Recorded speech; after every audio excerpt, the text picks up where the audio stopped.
રમેશ અને તેની પત્ની અલ્પા છેલ્લા 10 વર્ષથી સુરત જેવું શહેર છોડીને નાનકડા ગામમાં આવીને રહેતા હતા, પરંતુ આ ગામમાં આવીને રહેવાનું સાચું કારણ હજુ સુધી સમજાયું ન હતું. છતાં પણ બંને ખૂબ જ આનંદથી ગામડામાં પોતાનું જીવન જીવી રહ્યા હતા. 10 વર્ષથી બંનેનું જીવન ખૂબ જ આનંદપૂર્વક વીતી રહ્યું હતું. 10 વર્ષ પહેલા પોતાના માતા પિતા સાથે રહેવા વાળો રમેશ જ્યારે સાસુ વહુના કંકાસના લીધે ઘર છોડીને હંમેશા માટે ગામડે રહેવા માટે જતો રહ્યો હતો, ત્યારે રસ્તામાં આવેલું આ ગામ તેને ગમી ગયું હતું. મિત્રો, હવે આપણી કહાની વિસ્તારપૂર્વક આગળ વધારીએ એ પહેલા તમને વિનંતી છે કે આ કહાની અંત સુધી ધ્યાનથી સાંભળજો અને પસંદ આવે તો વિડીયોને લાઈક, શેર અને નવા હોય તો ચેનલને સબસ્ક્રાઇબ જરૂરથી કરજો.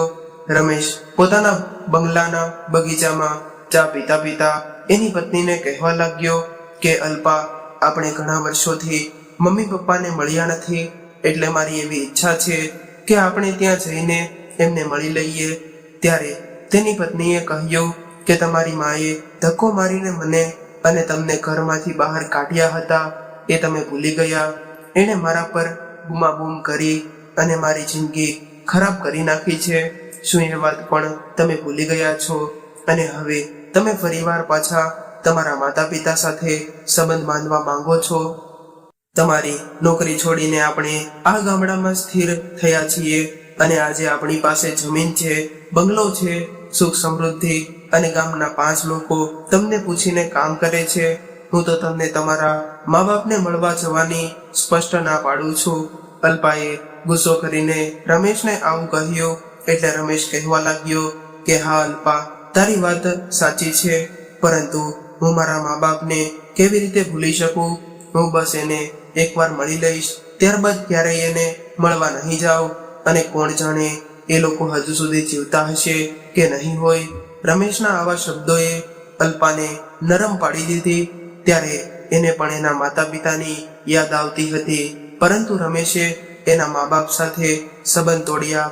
ત્યારે એવું કહ્યું હતું કે તારે પણ તારા માતા પિતા સાથે સંબંધ તોડવો પડશે. રમેશની આવી શરતને અલ્પાએ સ્વીકારી હતી, પરંતુ હવે અલ્પાને પણ એના માતા પિતા ખૂબ જ યાદ આવતા હતા, કેમ કે અલ્પા એના પિતાની લાડકી દીકરી હતી. અલ્પાને એક મોટો ભાઈ હતો જે માતા પિતાની સાથે પ્રેમથી રહેતો હતો. આટલો બધો પ્રેમ અને વાત્સલ્ય છોડીને અલ્પા એના માતા પિતાથી દૂર થઈ ગઈ હતી, તો માત્ર ને માત્ર રમેશ સાથે શાંતિથી જીવન જીવવા માટે અને રમેશની શરત સ્વીકારીને એના સાસુ સસરાથી દૂર રહેવા માટે અલ્પાએ આવી સમજૂતી કરી હતી. ઘણો બધો વિચાર કર્યા બાદ અલ્પા કહેવા લાગી કે રમેશ, હું પણ તારી સાથે આવું છું અને સાથે સાથે મારા માતા પિતાની ખબર પણ લેતા આવીશું. ત્યારે રમેશે કહ્યું કે અલ્પા, આપણે આજે જ નીકળી જઈશું, પરંતુ પહેલા હું રમેશભાઈના ઘરે જતો આવું છું, કેમ કે એ અને એના ધર્મપત્ની આપણને એના સંતાનની જેમ રાખે છે, એટલા માટે એને એવું કહેવું ખૂબ જ જરૂરી છે. આટલું કહીને રમેશ રાકેશભાઈના ઘર તરફ ચાલવા લાગ્યો. રમેશ જે ગામડામાં રહેતો હતો એ ગામને અડીને દરિયો હતો અને 700 લોકોની વસ્તી ધરાવતા આ ગામમાં દેશનો વિકાસ હજુ સુધી નહોતો પહોંચ્યો. આ ગામમાં વીજળી પણ નહોતી પહોંચી. ઘણીવાર રમેશને એવો સવાલ થતો કે આ ગામ સરકારી વિકાસ અને યોજનાઓથી વંચિત કેમ રહી ગયું હશે. એ પોતે અને અલ્પાના આ ગામમાં આટલા સરળતાથી રહેવા લાગ્યા અને સ્થિર થઈ ગયા એની પણ એને નવાઈ લાગી હતી. રમેશ અને અલ્પા આ ગામમાં આવ્યા બાદ શારીરિક રીતે ઘણા બધા સ્વસ્થ થઈ ગયા હતા. રમેશ ઘણા વર્ષોથી દમની બીમારીથી પીડાતો હતો, પરંતુ આ ગામમાં આવ્યા બાદ એને દમની બીમારી મટી ગઈ હતી. અલ્પા પણ શારીરિક રીતે ઘણી વખત સાજી માંદી રહ્યા કરતી, પરંતુ આ ગામના હવા પાણીના કારણે એની તબિયત પણ ખૂબ જ સારી થઈ ગઈ હતી. આવું બધું વિચારતો રમેશ રાકેશભાઈના ઘરે પહોંચી ગયો. રમેશને જોઈને રાકેશભાઈ ખૂબ જ ખુશ થઈ ગયા. ત્યારે રાકેશભાઈની સાથે ગામના ઉપ સરપંચ મોહનભાઈ પણ બેઠા હતા. રાકેશભાઈ વર્ષોથી ગામના સરપંચનું પદ સંભાળી રહ્યા હતા. રમેશને જોઈને રાકેશભાઈ કહેવા લાગ્યા કે આવ રમેશ. ત્યારે રમેશ કહેવા લાગ્યો કે હું તમને એ કહેવા આવ્યો છું કે હું અને મારી પત્ની મારા અને એના માતા પિતાને મળવા જઈ રહ્યા છીએ અને તમે પણ અમારા માતા પિતા સમાન છો, એટલા માટે તમારી રજા લેવા માટે આવ્યો છું. રમેશની વાત સાંભળીને રાકેશભાઈ થોડી વાર માટે ચૂપ રહ્યા અને ત્યારબાદ કહેવા લાગ્યા કે હા ભાઈ, તમારી ઈચ્છા હોય તો તમે જઈ આવો, તમારા મનને શાંતિ મળી જશે. જિંદગીનો આ ખેલ પણ અજીબ છે. આ ખેલને દરેક વ્યક્તિએ પોતપોતાની રીતે સમજવો અને સહન કરવાનો હોય છે. આટલું બોલીને રાકેશભાઈએ રમેશને આશીર્વાદ આપ્યા. ત્યારબાદ રમેશ ગામમાં થોડું નાનું મોટું કામ પતાવીને ઘરે પાછો આવ્યો. ત્યારે અલ્પાએ રસોઈ બનાવી રાખી હતી, એટલે બંને જણાએ ભોજન કર્યું અને ભોજન બાદ ઘરની બહાર લગાવેલા હિંચકા પર બેઠા હતા. ત્યારે અલ્પા કહેવા લાગી કે રમેશ, મારા મમ્મી પપ્પા મને મળશે ત્યારે એ લોકો કેટલા બધા ખુશ થઈ જશે. ઘણી વખત મને એવો વિચાર આવે છે કે આપણે 10 વર્ષથી આપણા બધા જ સગા વહાલાઓ સાથે સંબંધ કાપી નાખ્યા હતા. શું એ આપણે બરાબર કર્યું હતું?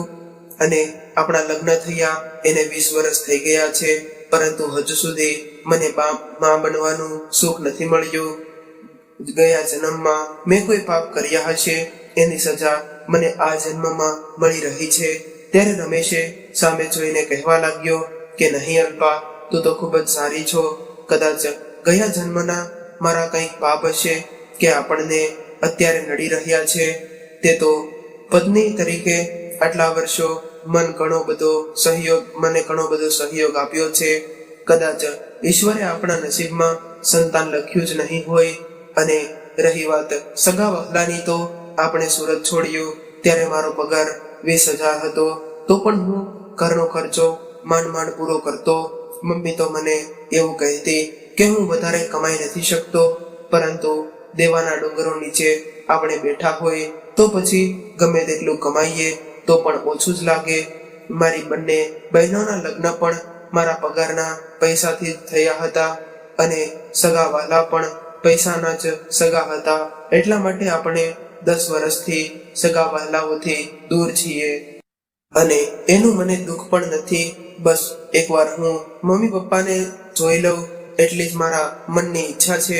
ત્યારે અલ્પાએ કહ્યું કે ચાલો હવે સૂઈ જાઓ, સવારે આપણે ઘણું બધું ચાલીને બસ સ્ટેન્ડ સુધી જવું પડશે. રસ્તો પણ ઉબડ ખાબડ છે અને વધારે સામાન લઈશું તો રસ્તામાં હેરાન થવું પડશે. અલ્પાની વાત સાંભળીને રમેશ બેડરૂમમાં જઈને સૂઈ ગયો, પરંતુ અલ્પાને આખી રાત ઊંઘ ન આવી. સવારે વહેલા 4:30 વાગ્યાની આસપાસ અલ્પાએ ઉઠાડ્યો અને ફટાફટ તૈયાર થઈને બસ સ્ટેન્ડ તરફ ચાલી નીકળ્યા. રસ્તામાં ચાલતી વખતે રમેશના મનમાં અનેક વિચારો આવી રહ્યા હતા અને એ એવું વિચારી રહ્યો હતો કે મારા જેવો ભણેલો ગણેલો માણસ આવા પછાત ગામમાં પોતાનું જીવન વ્યતીત કરી રહ્યો છે. ચારે બાજુથી અવિકસિત આ ગામ મને અને અલ્પાને સરળતાથી ગમી ગયું અને એની હજુ પણ મને નવાઈ લાગી રહી છે. ચાલતા ચાલતા બંને જણા બસ સ્ટેન્ડ સુધી પહોંચી ગયા અને સુરત જવાવાળી બસમાં બેસી ગયા. બંનેની ઊંઘ પૂરી ન થવાને કારણે બંને થાકી ગયા હતા, એટલે બસમાં ઊંઘ થઈ ગઈ અને જ્યારે આંખ ખુલી ત્યારે સુરત આવી ગયું હતું. બધા જ પેસેન્જર ઉતરી ગયા હતા, એટલે રમેશ અને અલ્પા પણ પોતાના ઠેલા લઈને નીચે ઉતરી ગયા. ત્યારબાદ રમેશને યાદ આવ્યું કે ટિકિટ લેવાનું તો ભૂલાઈ ગયું છે, પરંતુ બસ પેસેન્જરને ઉતારીને નીકળી ગઈ હતી. હવે આ લોકો જે જગ્યાએ ઉતર્યા હતા ત્યાંથી એનું ઘર 15 મિનિટના અંતરે આવેલું હતું. એટલે અલ્પાને પહેલા એવો વિચાર આવ્યો કે રિક્ષા કરી લઈએ, પરંતુ રમેશે ના પાડી, કેમ કે એને ચાલીને ઘરે જવું હતું, જેનાથી એ જે વિસ્તારમાં રહ્યો હતો અને મોટો થયો હતો એ વિસ્તારને બરાબર જોઈ શકે. રમેશ અને અલ્પા એનું ઘર જે બિલ્ડિંગમાં હતું એ બિલ્ડિંગ પાસે પહોંચી ગયા. બિલ્ડિંગ પર શાંતિ નિવાસ એવું નવા અક્ષરોથી લખેલું હતું. જ્યારે એ અહીંયા રહેતા હતા ત્યારે શાંતિ નિવાસનો તી તો તૂટી ગયો હતો, પરંતુ નવા અક્ષર અને બિલ્ડિંગને કરાવેલો નવો કલર, એના કારણે બિલ્ડિંગ સુંદર લાગી રહ્યો હતો. રમેશ અને અલ્પા દાદર ચડીને ઘર પાસે પહોંચ્યા ત્યારે ઘરનો દરવાજો ખુલ્લો હતો. ત્યારે જ રમેશની નજર એક વૃદ્ધ સ્ત્રી પર પડી. એટલે રમેશે બરાબર એની સામે જોયું, કારણ કે એ એના મમ્મી હતા. એની સામે જ સોફા પર રમેશના પિતા બેઠા હતા અને એ પણ ઘણા વૃદ્ધ થઈ ગયા હતા. એટલે રમેશ દોડીને એની મમ્મીને ભેટી પડ્યો, પરંતુ રમેશના હાથમાં એની મમ્મીનું શરીર આવતું ન હતું. રમેશ એની મમ્મીને ભેટવા માટે બંને હાથો હવામાં વીંઝતો હતો, પરંતુ એના હાથનો સ્પર્શ એના મમ્મીને નહોતો થયો. આ દ્રશ્ય જોઈને અલ્પા દરવાજામાં ફસડાઈ પડી. ત્યારે રમેશ આશ્ચર્યચકિત થઈને અસ્થિર ઊભો રહી ગયો અને એને કશું સમજાતું ન હતું કે આ શું થઈ રહ્યું છે. એણે અલ્પા સામે જોયું તો અલ્પા પણ દરવાજામાં ગુમસુમ થઈને બેસી ગઈ હતી. ત્યારે રમેશ એના પિતા પાસે જઈને પિતાજીને ગળે લાગવા ગયો. રમેશ એના પિતાને જીવનમાં ક્યારેય પણ ગળે નહોતો લાગ્યો અને આજે પણ ગળે ન વળગી શક્યો. એનો અવાજ એના પિતાજીના કાન સુધી પહોંચતો જ નહોતો. ત્યારે એ એના પિતાની બાજુમાં સોફા પર ફસાઈ પડ્યો અને આ બધું શું થઈ રહ્યું છે એનું એને કશું જ જ્ઞાન ન હતું. ત્યારે જ રસોડામાં એક 20 વર્ષનો યુવાન ચાના કપ લઈને બહાર આવ્યો અને કહેવા લાગ્યો કે દાદીમાં, આ ચા પી લ્યો, તમારી ખાંડ વગરની ચા બનાવીને લાવ્યો છું. અને બીજો કપ લઈને દાદા પાસે ગયો અને કહેવા લાગ્યો કે લ્યો દાદા, તમારી ચામાં થોડી ખાંડ નાખી છે. ત્યારે દાદા કહેવા લાગ્યા કે બેટા રોહન, તારા મમ્મી પપ્પાનું અવસાન થયું ત્યારે તું 9 વર્ષનો હતો અને આજે તારા 20 વર્ષ પૂરા થઈ ગયા છે. તું અમારી કેટલી બધી સેવા કરે છે. આજે તારો જન્મદિવસ છે એટલે તું તારા મિત્રો જોડે ફરવા જા અને અમારા બંને પાછળનું તારી જિંદગી શા માટે ખરાબ કરે છે. દાદાની આવી વાત સાંભળીને અલ્પાના શરીરમાં અચાનક પ્રાણ આવી ગયા હોય એમ ઊભી થઈ ગઈ અને દોડીને રોહનને ગળે લગાડવા લાગી અને એના માથા પર હાથ ફેરવવા લાગી, પરંતુ એનો હાથ રોહનના માથાને અડતો જ ન હતો. ત્યારે એ રડી રહી હતી. હવે એને યાદ આવી ગયું હતું કે 10 વર્ષ પહેલા એ એના પતિ અને પુત્ર સાથે ગામડે જઈ રહ્યા હતા. ત્યારે એને રોહન નામનો 9 વર્ષનો પુત્ર હતો. રમેશના પિતાની વાત સાંભળીને રમેશની મમ્મીની આંખોમાં આંસુ આવી ગયા. એટલે રોહન તરત જ દાદી પાસે ગયો અને એના આંસુ લૂછવા લાગ્યો. જ્યારે પુત્રને વહાલ ન કરી શકાય ત્યારે માતા અલ્પા જાતે પોતાના આંસુ લૂછી રહી હતી અને રમેશ તો અલ્પાની આવી હાલત જોઈને સાવ ભાંગી પડ્યો હતો અને સોફામાં બેઠો બેઠો એ પણ રડતો હતો. ત્યારે રોહન કહેવા લાગ્યો કે દાદી, તમે શા માટે રડો છો? તમારા બંનેની સેવા કરીને મને આનંદ આવે છે. ત્યારે દાદીએ કહ્યું કે બેટા, તારા પપ્પા હોત તો તારી જેમ જ મારી સેવા કરતો હોત, પરંતુ મેં રમેશ અને અલ્પાને ઘણું બધું દુઃખ આપ્યું છે અને એ બંનેને મેં ખૂબ જ દુઃખી કર્યા છે. અને એ બંને જણા તો મારી ખૂબ જ સેવા કરતા છતાં હતા, પણ મને દરેક વાતે ઓછું લાગતું હતું. મેં તારી મમ્મીને ખૂબ જ મેણા કર્યા હતા. ઈશ્વર મને એની સજા જરૂર આપશે. આટલું બોલીને રમેશની મમ્મી વળી પાછી રડવા લાગી. ત્યારે રોહન એને ગળે લાગીને શાંત કરાવવાનો પ્રયાસ કરી રહ્યો હતો. દાદીને શાંત પાડી રહેલા રોહનના માથા પર રમેશે હાથ ફેરવવાનો પ્રયાસ કર્યો, પરંતુ એનો હાથ રોહનના માથાના બદલે હવામાં ફરકતો હતો. હવે રમેશને સમજાઈ ગયું હતું કે હું અને અલ્પા મૃત્યુ પામ્યા છીએ અને અમારી સાથે કંઈક અજુગતું થયું છે, જેને કારણે આ લોકો અમને જોઈ નથી શકતા. રમેશ અને અલ્પા અડધો કલાક સુધી ઘરમાં બેસી રહ્યા અને ત્રણેય જણાને જોતા રહ્યા. ત્યારબાદ રમેશ કહેવા લાગ્યો કે મમ્મી, તું પસ્તાવો ન કર. અમને તારા માટે જરાય અભાવ નથી. હું જીવતો હોત તો તને કહી શક્યો હોત કે હું તને ખૂબ જ પ્રેમ કરું છું. રમેશ મોટેથી બોલી રહ્યો હતો, પરંતુ એના શબ્દો હવામાં જ રહેતા હતા. એની મમ્મીના કાન સુધી તો એનો અવાજ પહોંચતો જ ન હતો. ત્યારબાદ રમેશ અને અલ્પા ઊભા થયા અને એના મમ્મી પપ્પાને પગે લાગ્યા. ત્યારે અચાનક જ એના પિતાને કંઈક અડ્યું હોય એવું મહેસૂસ થઈ રહ્યું હતું. એના પગ પર હાથ ફેરવ્યો, પરંતુ રમેશના હાથમાંથી એનો હાથ આરપાર થઈ ગયો હતો. ત્યારબાદ રમેશ અને અલ્પાએ ખુદને સંભાળીને ઘરની દિવાલ પર લગાડેલા ફોટા પર હાર ચડાવતા જોયા અને બંને રડવા લાગ્યા. બંને ફરીવાર ખુદને સંભાળીને ઘરમાંથી બહાર નીકળી ગયા. હજુ તો ત્યાંથી 20 મિનિટના અંતરે આવેલા અલ્પાના મમ્મીના ઘરે જવાનું બાકી હતું, પરંતુ બંને જણા માનસિક યાતનાઓમાંથી પસાર થઈ રહ્યા હતા. બંને વિચારી રહ્યા હતા કે અમારા જીવનમાં એવી તો કઈ ઘટના બની ગઈ કે જેને કારણે અમારા મૃત્યુ થયા છે. ખૂબ જ યાદ કરવા છતાં પણ રમેશ અને અલ્પાને આ પ્રશ્નોનો જવાબ ન મળ્યો. ત્યારબાદ બંને ચાલતા ચાલતા અલ્પાના ઘરે આવી ગયા.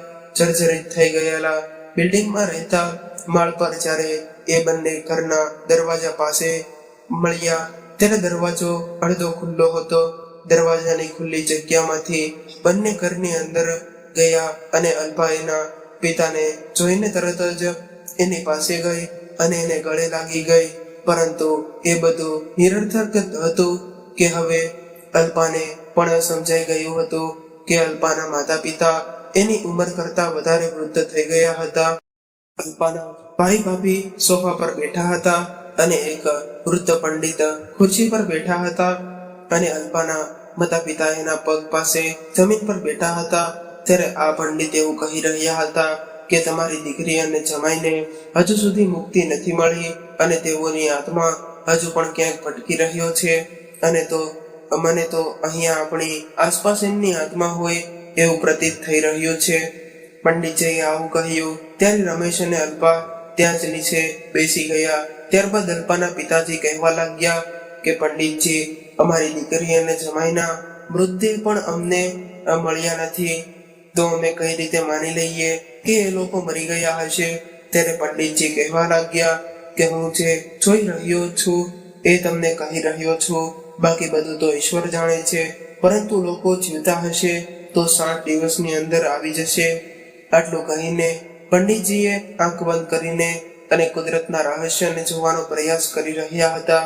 ત્યારે રમેશ અને અલ્પા બંને જણા એમના માતા પિતાનો વાલોપાત જોઈને રડી પડ્યા અને ઘરની બહાર નીકળી ગયા. બિલ્ડિંગમાંથી બહાર આવીને બંને જણાએ આકાશ તરફ જોયું અને ઈશ્વરને પ્રાર્થના કરવા લાગ્યા કે હે ઈશ્વર, તમે અમારી સાથે કેવો ખેલ કર્યો છે. નથી અમને જીવડાવ્યા કે નથી અમને માર્યા, અને આ વાતની અમને 10 વર્ષ બાદ ખબર પડી છે. રમેશે પોતાની બધી જ આંકડામણ ઈશ્વર આગળ કાઢી હતી.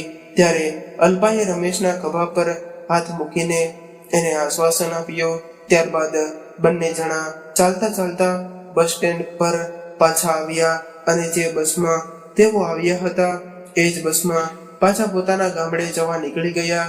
રમેશ અને અલ્પાને હવે સમજાઈ ગયું હતું કે આ ગામની અંદર કોઈ પણ સુવિધા નથી, છતાં પણ બધા જ લોકો પ્રેમથી અને આનંદથી કેવી રીતે જીવી રહ્યા છે.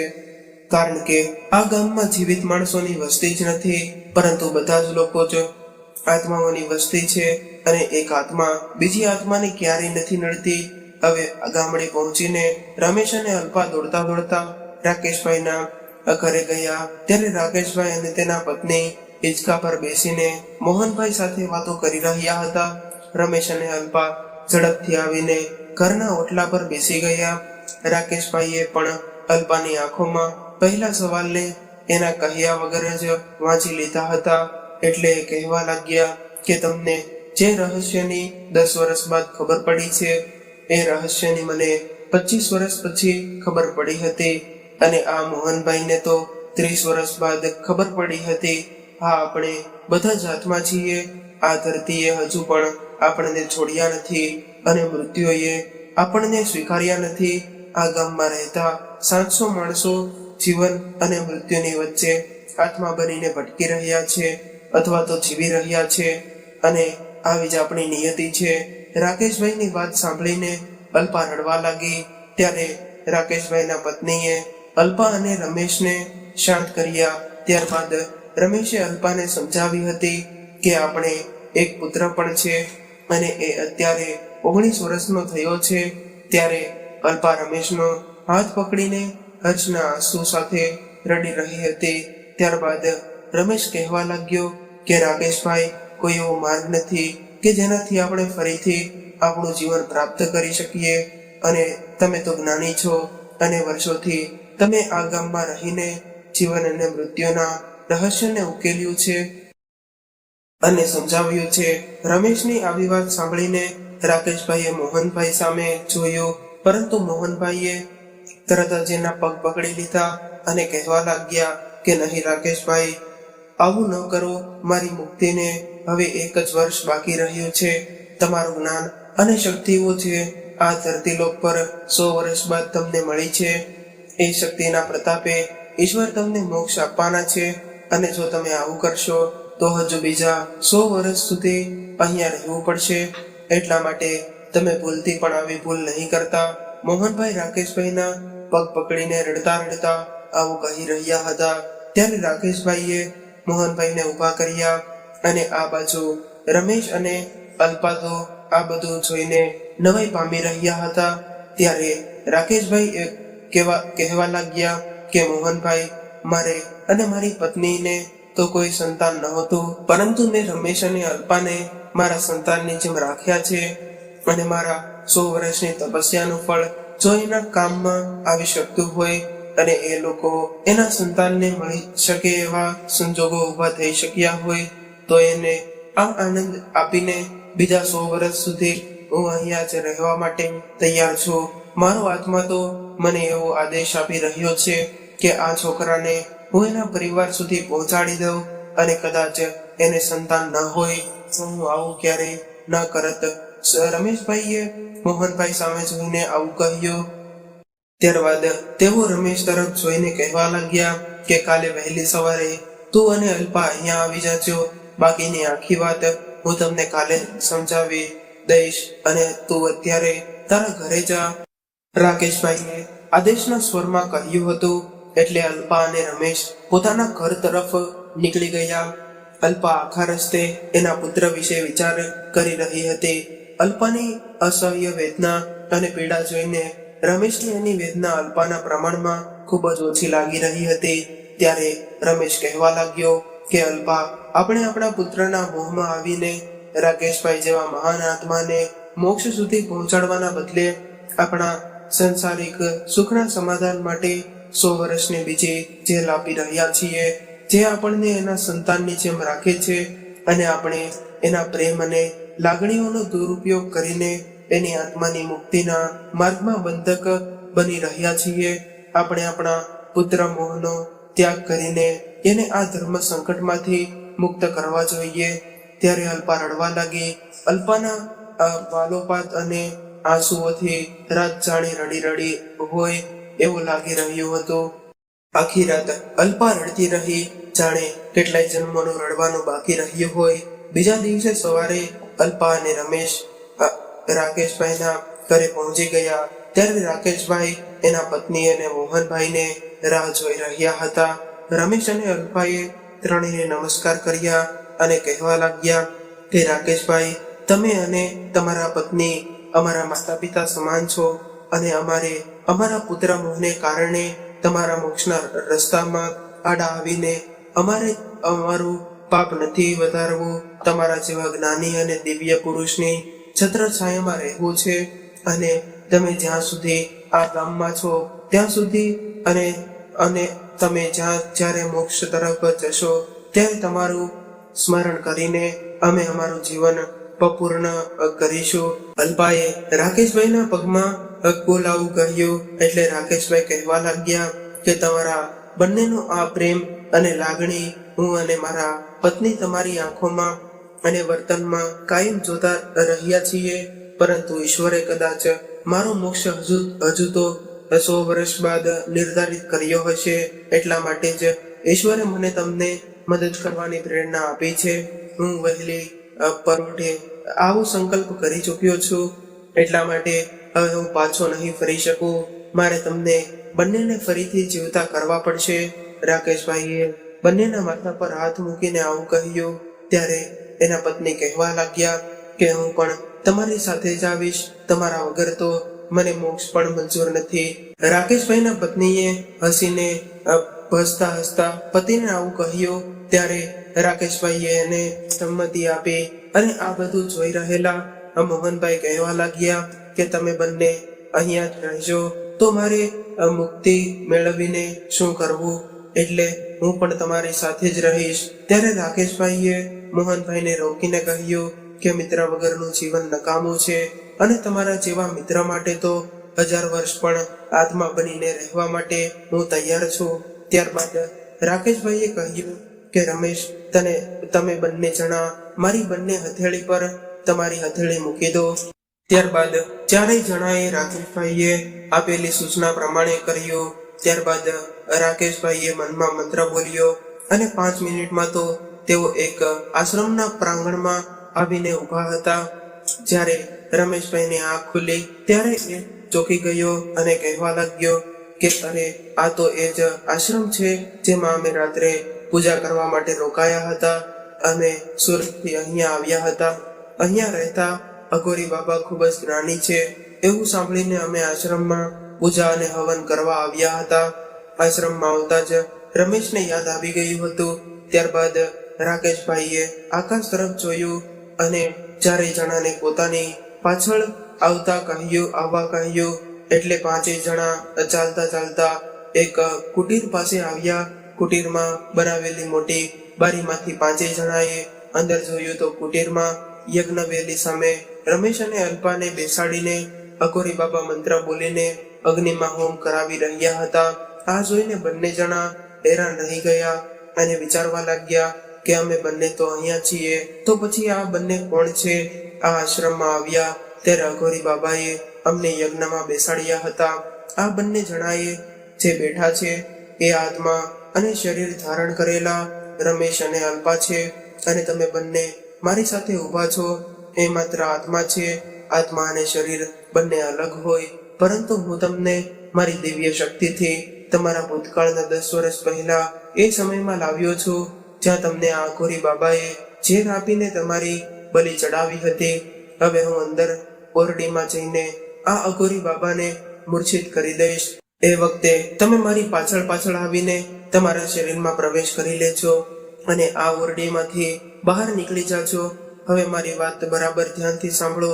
જેવા તમે ઓરડીમાંથી બહાર નીકળશો અને જેવી તમારી આંખો ખુલશે ત્યારે તમે તમારા પરિવાર સાથે હશો અને તમે જે 10 વર્ષ અમારી સાથે આપણા ગામમાં વિતાવ્યા છે એ 10 વર્ષ તમારા જીવનમાંથી અને તમારી યાદશક્તિમાંથી નીકળી જશે અને એ 10 વર્ષ તમે તમારા પરિવાર સાથે જીવ્યા હશો. પરંતુ એ 10 વર્ષ દરમિયાન તમારા જીવનમાં શું શું થયું હશે એ તમને ખબર નહીં હોય, કેમ કે એ સમય દરમિયાન તમારી સાથે શું શું થયું હશે એની મને પણ ખબર નથી. એટલા માટે એના સારા અને ખરાબ બંને પરિણામ માટે તમારે તૈયાર રહેવું પડશે. તમે જે જીવન જોઈને આવ્યા છો, અલ્પાના માતા પિતાને, તમે તારા માતા પિતાને, પછી તારા પુત્રને, એ બધા જ કરતા જિંદગી અલગ પણ હોઈ શકે છે, અથવા તો તું જે જોઈને આવ્યો છો એવી પણ હોઈ શકે છે. રાકેશભાઈએ રમેશ અને અલ્પાને સમજાવીને આવું કહ્યું. એટલે રમેશ કહેવા લાગ્યો કે હવે હું તમારી વાત સમજી ગયો છું. તમે અઘોરી બાબાને મૂર્છિત કરશો અને જ્યારે અમે તમારા શરીરમાં પ્રવેશીશું ત્યારબાદ અમારી આંખો અમારા ઘરમાં ખુલશે અને 10 વર્ષમાં જે કંઈ પણ બન્યું હશે એ અમારી જાણ બહાર હશે. એટલા માટે એ જે સત્ય હોય એ સત્યને અમારે સ્વીકારવું પડશે. હું તમારી વાત બરાબર રીતે સમજી ગયો છું. ત્યારબાદ રાકેશભાઈ અને રમેશ અને અલ્પા 3 જણા ઓરડીની અંદર ગયા અને રાકેશભાઈના પત્ની અને મોહનભાઈ બારીમાં ઊભા અંદરનું દ્રશ્ય જોવા લાગ્યા. હવે રાકેશભાઈએ પોતાની શક્તિથી અઘોરી બાબાને મૂર્છિત કરી દીધા. ત્યારબાદ રમેશ અને અલ્પા પોતપોતાના શરીરમાં પ્રવેશી ગયા અને ઓરડીમાંથી બહાર નીકળી ગયા. રમેશ અને અલ્પાએ જ્યારે આંખ ખોલી ત્યારે તેઓ કોઈ બેડરૂમમાં હતા. ત્યારબાદ રમેશે ઊભા થઈને રૂમનો દરવાજો ખોલ્યો તો સામે ઘડિયાળમાં બપોરના 12 વાગ્યા હતા અને બહાર ડ્રોઈંગ રૂમમાં સોફા પર એક યુવાન સૂતો હતો એટલે અલ્પા દોડીને એને ગળે લાગી ગઈ. એટલે રોહન પણ એની માતાને આવી રીતે ગળે લાગેલી જોઈને આશ્ચર્યચકિત થઈ ગયો અને કહેવા લાગ્યો કે મમ્મી, આનો મતલબ એવો થયો કે તું દાદા દાદીને અહીંયા સુરત લાવવા માટે તૈયાર થઈ ગઈ છે, કેમ કે આજે 10 દિવસ બાદ મને ગળે લગાડ્યો છે. રોહને એની મમ્મીને ગળે લગાડીને આવું કહ્યું. એટલે અલ્પા કહેવા લાગી કે હા બેટા, તું જે કહીશ એ કરવા માટે હું તૈયાર છું. અને દાદા દાદીને હવે આપણે આપણી સાથે જ રહેવા બોલાવી લઈશું. ત્યારે રાહુલે એના પપ્પા સામે જોઈને એવું કહ્યું કે પપ્પા, તમે આજે ટેન્શનમાં હોય એવું નથી લાગતું. છેલ્લા 1 વર્ષમાં 50 લાખના દેવાના ટેન્શનમાં આખી રાત જાગતા રહો છો, પરંતુ આજે તમારું મોઢું જોઈને મને એવું લાગે છે કે તમે ચિંતા મુક્ત થઈ ગયા હોય. રોહને એના પપ્પા સામે જોઈને આવું કહ્યું. એટલે રમેશ વિચારવા લાગ્યો કે મારા સાથે 50 લાખનું દેવું છે. ત્યારે રમેશ પોતાના માથા પર હાથ મૂકીને નીચે બેસી ગયો અને વિચારવા લાગ્યો. એટલે અલ્પાએ કહ્યું કે જોયું ને રમેશ, ફરી પાછી સંસારની ઉપાધિઓ શરૂ થઈ ગઈ. ચાલ હવે ચિંતા છોડી દે, આપણે પહેલા મમ્મી પપ્પાને ઘરે લઈ આવીએ. ત્યારબાદ રમેશ, અલ્પા અને એનો પુત્ર રાહુલ ત્રણેય એના માતા પિતાને લેવા માટે એના ગામડે આવ્યા અને માતા પિતાને ખૂબ જ પ્રેમથી સુરત લઈ ગયા. અને ત્યારબાદ આખો પરિવાર ખૂબ જ પ્રેમથી રહેવા લાગ્યો. તો મિત્રો, આજની સ્ટોરી તમને કેવી લાગી કોમેન્ટમાં જરૂરથી જણાવજો. અને પસંદ આવી હોય તો વિડીયોને લાઈક, શેર અને નવા હોય તો ચેનલને જરૂરથી સબસ્ક્રાઇબ